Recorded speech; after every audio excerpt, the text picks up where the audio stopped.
you're not struggling financially, why do you think that is? Are you budgeting? Are you making a lot of money? Okay, I've been summoned again, and here I am. And for anyone who follows me, you know I love a good discourse, so let's talk about this. So these are the three things that have helped my husband and myself to not be in a precarious situation is monthly budgeting. This is going to trigger a couple of people. Living within our means and a good savings plan. So before I dive in, I want anyone who sees this video to check out this creator. She's been doing an amazing series of showing people how she's been trying to get out of debt, her long-term plans, and how she's living her life based on that. And I find the series so refreshing compared to the overconsumption and fake lives we see out there. So kudos to her, check her out. Also, I wanted to add that besides those things that we usually do and we're pretty consistent with, I have to acknowledge some privileges that we had before starting out and before getting married. We barely had any student debt.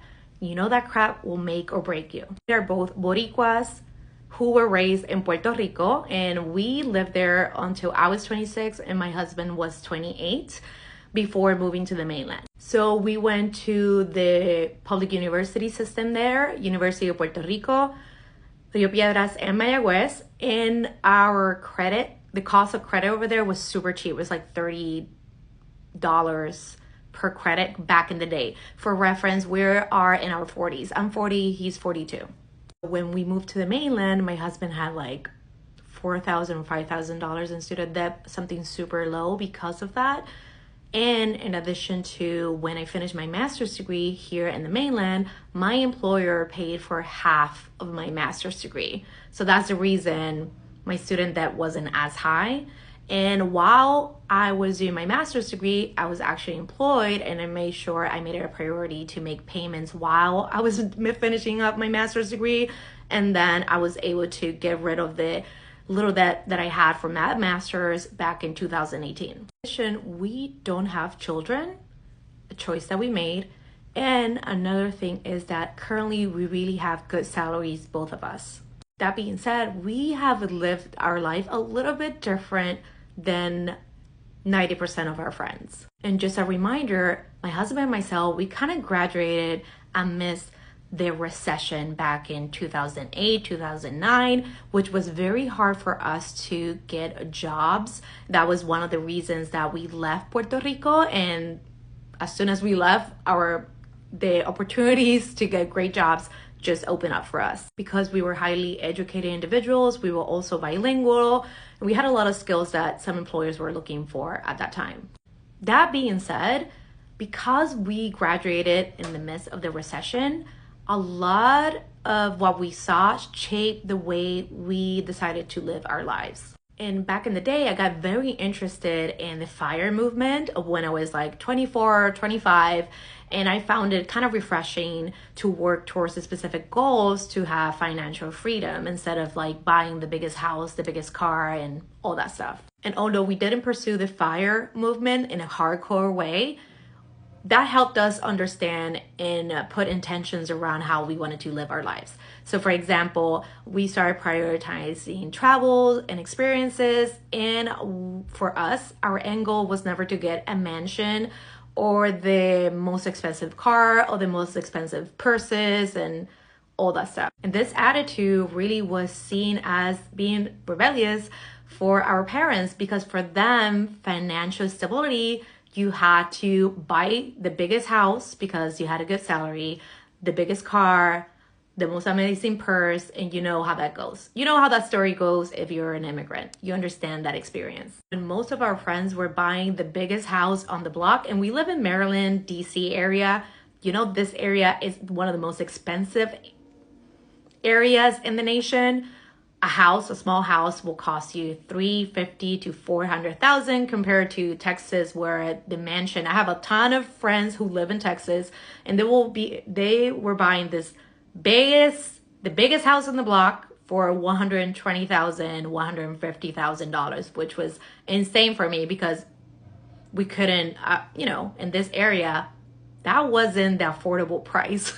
So a lot of our friends, when they started inside their careers, they immediately started buying houses they couldn't afford. And we did it. We just kept putting money for our down payment, and we ended up buying a small condo back in 2015. And we bought the smallest condo from our community. We were shown other spaces that were like $20,000 or $30,000 only about the price that were like twice as big. But because we understood how much energy it took to maintain a house, we decided to go with the lowest and smallest space at that time. We just wanted to be comfortable. We wanted something pretty. It was like a new community. But we took all those things in consideration and we bought the lowest price. It was still high. You know, we live in Maryland after all, and I live near the metro station and all that fun stuff. And I remember when we were being qualified to buy our condo, the first thing that came out of the mouth of the agent that was working with us was that he has never seen, I think it's like spend to debt ratio so low in the last 10 years.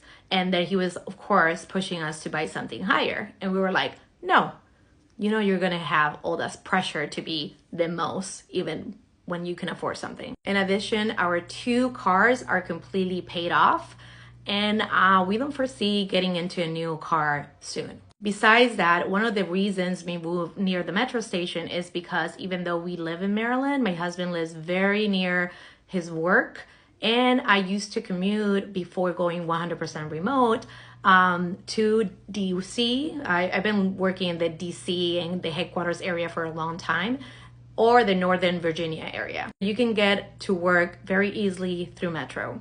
In addition to that, we are consistently doing monthly budgeting to make sure that we're all on the same page. We have our disposable income for fun experiences. We also have a savings account for travel.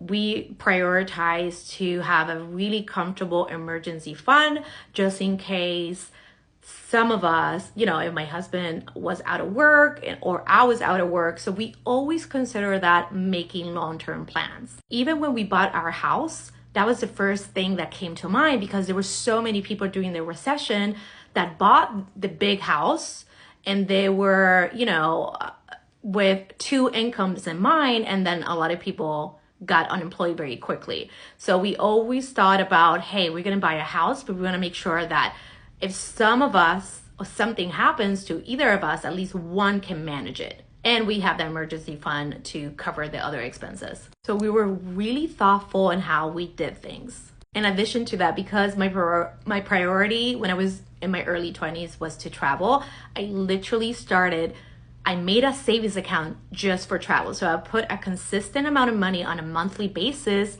to cover my travel expenses. And the amount of people that laughed at me because they never heard of someone having a savings account for travel is ridiculous. Majority of them are in debt right now. I still get a little frustrated that I did not discover the points thing with the credit cards until my 30s, because in all honesty, my husband and myself, and we talk about this all the time, we came from working poor class families. You know, our moms, when we were older, they got divorced. They kind of raised each of us like as single moms. You know, men in the family didn't put a lot of effort there. So we didn't have that financial education that a lot of privileged people had. So we had to learn the game of the financial system and how everything worked through reading books, watching documentaries, and talking with friends.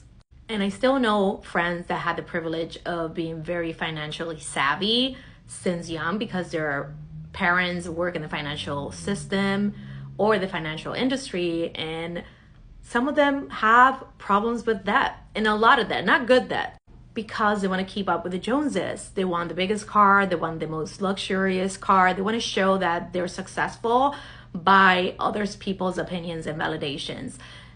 And of course, there are different things that also play into having financial stability, like maybe you get sick. I think about this a lot just because I do have illnesses that I have to manage. So I do spend a lot of money in doctors and alternative health methods and all that. So I think about this a lot because I know there's a lot of people that don't have accessible health care. And that's something that can put you in a very financially bad situation. And yeah, there's so many things that play into this. But comment below if what has helped you.